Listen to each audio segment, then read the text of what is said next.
Hey, I'd like to welcome you to another episode of the Mission Matters Marketing Podcast, your source for all things marketing. My name is Adam Torres. You can follow me on Instagram at AskAdamTorres to keep up with my book releases, book tour schedule, signings, all that other good stuff. Always love to connect with you there. And as always, if you'd like to apply to become a co-author of one of my upcoming books, just head on over to the website, missionmatters.com, and click on Become an Author to apply.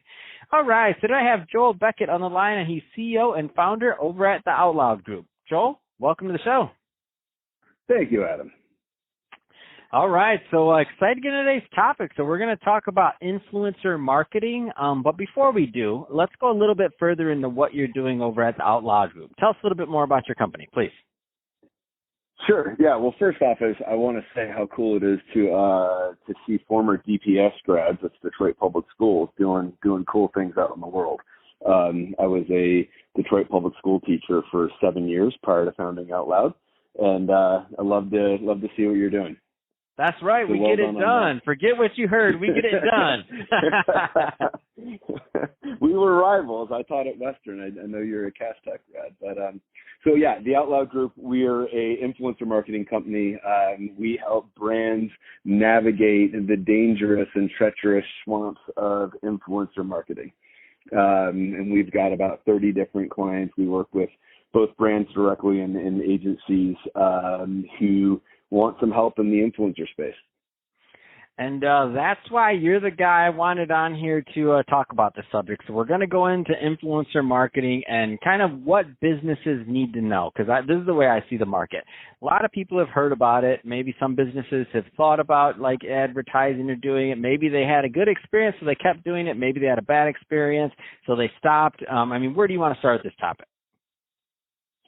I think what businesses need to know is good. That's a good place to start. So maybe I can just expand on a few points there. Let's do it. All right. So first thing I would want to give advice of any business that's contemplating getting into influencer marketing is to realize this is a full funnel marketing activity. Businesses come in that, for strictly for branding. It can work. It can be fine. You're missing a lot of the value. Businesses that look at influencer marketing only as an acquisition channel and stack it up against their paid search or their paid social, you're missing a lot of the value of influencer, and you're not using it the way that it is designed to be used. It is like, buying a Ferrari to tow a U-Haul. It's not what it's there for. And so the folks who are most successful recognize that this is a full funnel influencer, full funnel marketing activity, and they're going to, the way that they measure it, it's going to be holistic, and they're going to look at the effect that their influencer campaigns have on their paid search, have on their paid social, how it is reducing the cost of acquisition across multiple different channels, because there's a pretty significant halo effect to influencer. So that's the first thing I would say, and the first mistake to avoid.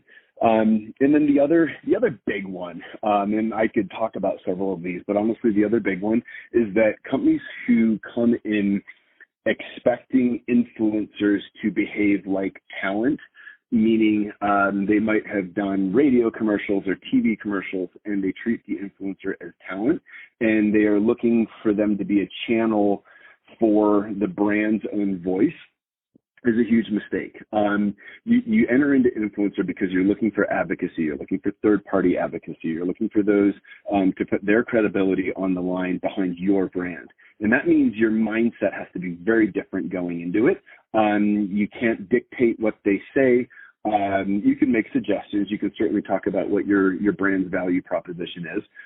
But the companies that become very prescriptive and say, we need it said this way, these are these are the only things that you can talk about. And this is the core point of influencer, which with influencer, the audience doesn't care about why your brand matters to you. It cares about why your brand matters to the influencer. And to the degree that we can open up and let the influencer advocate for you, the more successful you're going to be. So those are two big ones. I can go into several others if you want, but let's pause there. So one of the I think one of the big things that you mentioned that people do need to realize, and I want you to elaborate or kind of expand on it, is it's very different from like you mentioned, the talent part of things. So meaning you hire talent, and for those that have done it or whatever, you hand them a script and it's done. Like that's it. And for us, I mean, here on the podcast, so when I do some things, it's they expect me to ad lib because they already know me, like the advertisers and things like that. So that's a given. But they hand you something it's kind of a rough framework that you want, but it is really a relationship. It's very, very different than just saying, let me try this out. Can you go a little bit further? Because I think it's a trickier relationship than hiring talent, in my opinion. Can you go a little bit further into your experience with that? Yeah, no, you're absolutely right. It's a far trickier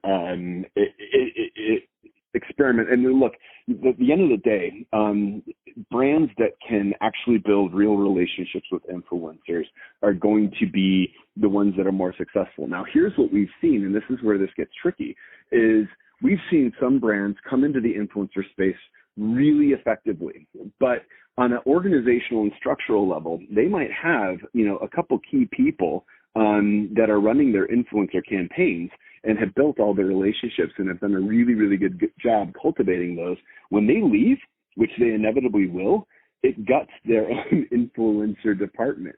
And so now they've got to go back and start over. And this is, look, obviously, this is a self-serving statement, but I also think it has the added benefit of being true, is that this is why you use a good agency, because they've been developing these relationships for years, and you don't have the employee risk of someone leaving when you're using a really solid agency that's developed these relationships.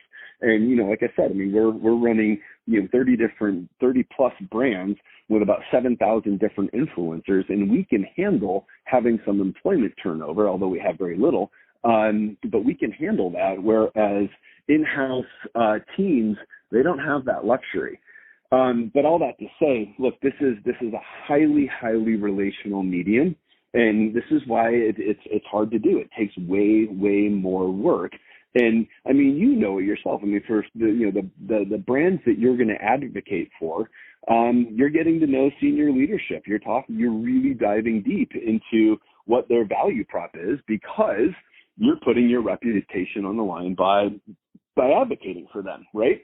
So it has to be understood completely different. And frankly, the influencer teams that we see and the brands that we see, where the influencer piece comes out of the PR team versus, say, the production team, that makes an enormous difference. The PR teams tend to be way more successful. And so even though it's a little bit different than traditional PR, it has so many of the same features, and they understand that they're dealing with folks who have their own audience, that have developed that audience. You didn't have anything to do with it. That audience wasn't paid for. They developed it through their own talent. And so to the degree that brands can respect that when they come into the space, they're going to set themselves up for success. Man, that's awesome. So Joel, that being said, if somebody's listening to this, and so final question, two-part question. So if somebody's listening to this and they want more information on the Out Loud Group, first off, what are the right types of businesses and or brands or niches that are typically a good fit for the Out Loud Group? First part, and then second part, how do they reach out? For sure. So first part, obviously B2C brands tend to do a whole lot better.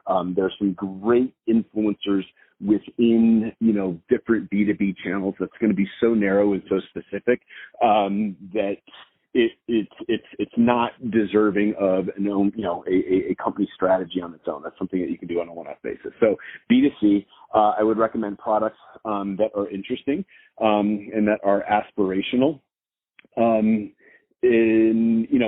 Quick example, we had an auto company reach out to us that wanted us to do a campaign around the differences between leasing and buying.